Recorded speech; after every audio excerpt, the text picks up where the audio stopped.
I have another story for you. You know what? While we're like painting this awesome picture of me of like being a rebel and just being super edgy, I have another really good story. Hallmark, if you're watching this, please know I love you guys and I want to keep working with you guys. But this isn't necessarily a pleasant story. I was kicked off the set of a Hallmark film. Now this was years ago, okay? 3+ years ago. It's in the past. Everyone's forgotten it. I hope. I was kicked off the film set of a Hallmark video. A Christmas Hallmark video. The cheeriest, cheerful video of them all. Man. And this is how I was booted off set. So I was booked for a featured extra part, which is, I don't know, for me, it was pretty exciting. I didn't necessarily get to say any lines, which would have been more exciting, but out of all the extras, I was the one in front. You know, like I was the one actually doing stuff in the foreground.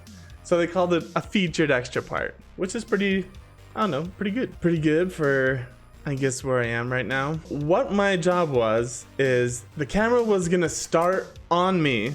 Okay, I'm in the middle of the frame, me and this big long banner, and I'm supposed to be I don't know, not a construction, like I wasn't wearing any construction gear, but I was setting up for this festival, this winter wonderland festival that this town was gonna have. Okay, so I was setting up the banner, so I was supposed to be up there as if I was like screwing in or hooking up the banner. And so the camera was on me and the banner, so that it was an establishing shot, right? Because the next scene was gonna take place at this festival. So I'm standing at the top, holding up the corner of this banner. Now I'm not doing anything, right? They've already secured it. They have it racked way high on these C clamps. Do they still call them that? I don't know. They have this big rig, these C clamps all connected together, holding up this banner. And really, they wanted me up there just covering with my hand and my arm the pole of the C clamp and the little fitting on the top that was like holding it together, because they wanted to see it to seem like it was being draped between buildings, like on the street. So when you drive on the street, you can see it. Obviously, it wasn't like we were all cheating this with movie magic.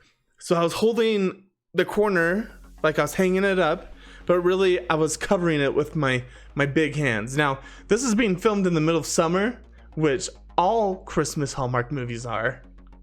I mean, like, who would have known? But all Christmas Hallmark movies are basically filmed in the middle of the summer.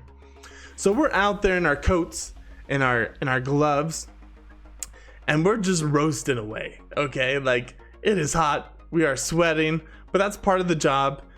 Like we knew that's what it was gonna be. So I wasn't complaining, but I just wanted to paint the picture of where we are right now.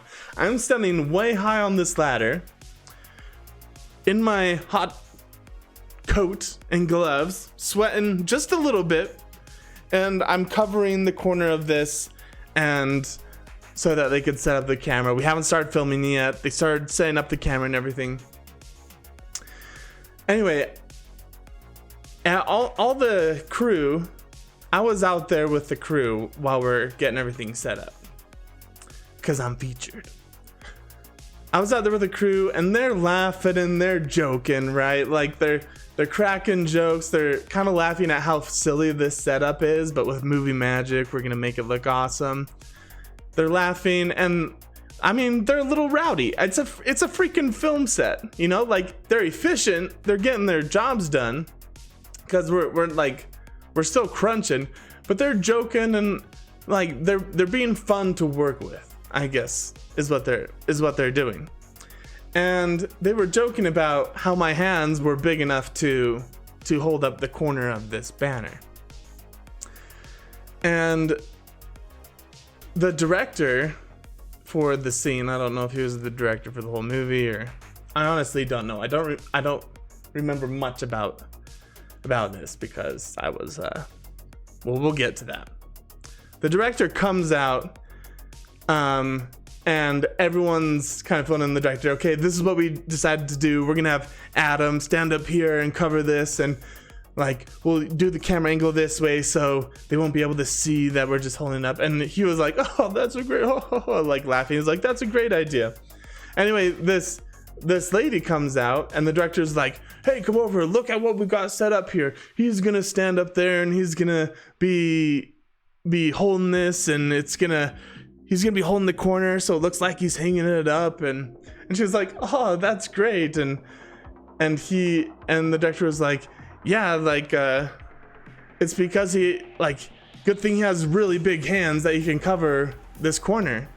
And I decided to say something which was my downfall, which was a bad idea. But what I decided to say was, you know what they say about big hands?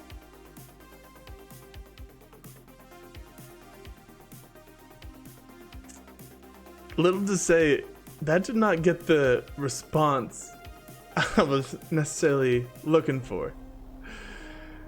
Peachy Chan. Adam. No, yep. This is what happened. Now I thought we were having a good time. Before this, I had not said anything. I was just an extra standing there trying to be professional. This lady that the director had brought out, guess who she was? She was the lead actress. She was the lead actress in this Hallmark film. And she was like some big girl. Like, this isn't known, like she had been on Disney Channel shows. Like she had been in some stuff.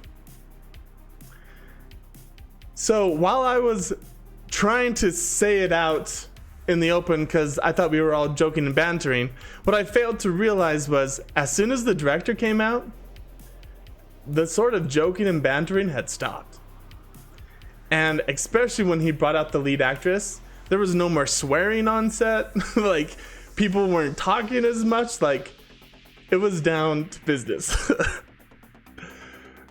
But yeah, so I said, you know what they say about big hands? And she kind of just went like, and looked away. And the director was like, yep, I know, Peachy Chan, I know. Man, did I feel awkward. So they're like, okay, let's shoot. So we shot the scene. I did my featured extra role, standing there looking like an extra, pretending to hang up a sign.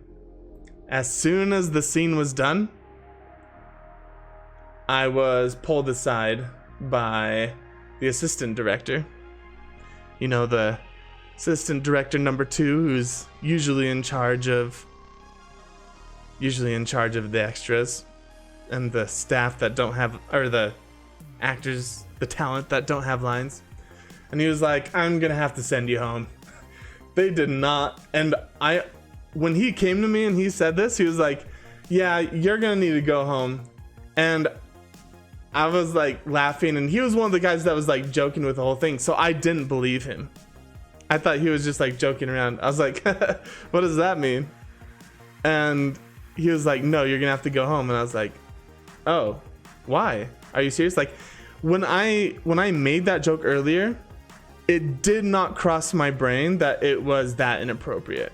I think, like, looking back, I see, yeah, it was inappropriate. But like in the moment, because I was surrounded by these guys that were all joking, I thought it was fine, and I wasn't directing the comment to her.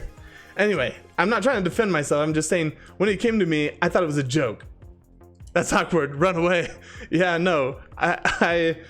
It was super awkward. So he came to me, he's like, you gotta go home. And I was like, what are you talking about? He's like, yeah, like, the way you acted earlier, you gotta go home. And I was literally like, wait, what?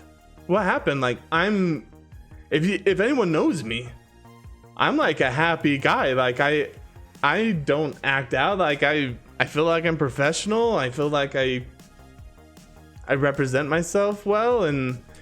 But he was like, no, yeah, you gotta go home. And I was like, well, can you give me more details? Like, I'm super sorry if I said anything or did anything. And he was like, you don't even remember? And I was like, no, what was it? And he was like, you said some comment about your hands being big, and you know what that means? And I was like, when? And then I was like, oh yeah, that comment I made at the top when everyone was laughing at how big my hands were and how it was perfect to hold it up. And he was like, yeah, you said that to our lead actress, and that was really inappropriate. And so yeah, little to say, I was dumbstruck. I was like, oh my gosh, she was the lead actress. I thought she was just joking around with the crew. Like, ugh, it was so bad. It was so bad. So I packed up and I went home.